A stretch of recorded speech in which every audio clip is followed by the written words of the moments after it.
For tonight's recipe, I'm going to be making a double layer pumpkin cheesecake pie. And to get started, I've got 2 8-ounce blocks of cream cheese at room temperature. And I'm just going to put both of those in the bowl of my stand mixer. And to that, I'm going to add a 1/2 cup of sugar.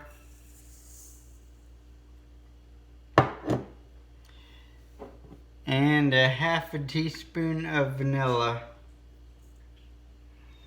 And I'm just gonna put my paddle attachment on and mix it until it's smooth. Okay, and once it's smooth, I'm gonna go ahead and add 2 eggs.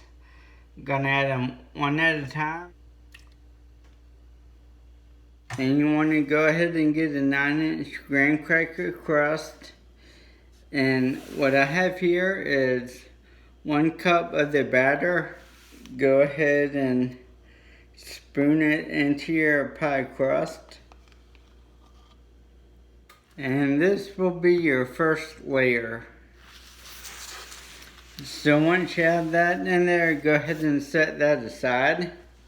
Alright, and for the rest of the batter, you want 4 ounces of pumpkin puree, 1/2 teaspoon of cinnamon, a pinch of cloves, and a pinch of nutmeg.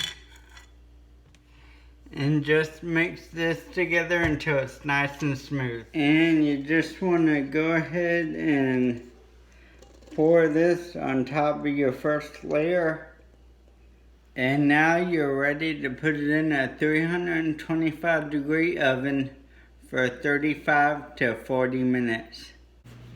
Okay, it just came out of the oven. It was in there for 40 minutes. So I'm just gonna let it cool off enough to put in the refrigerator.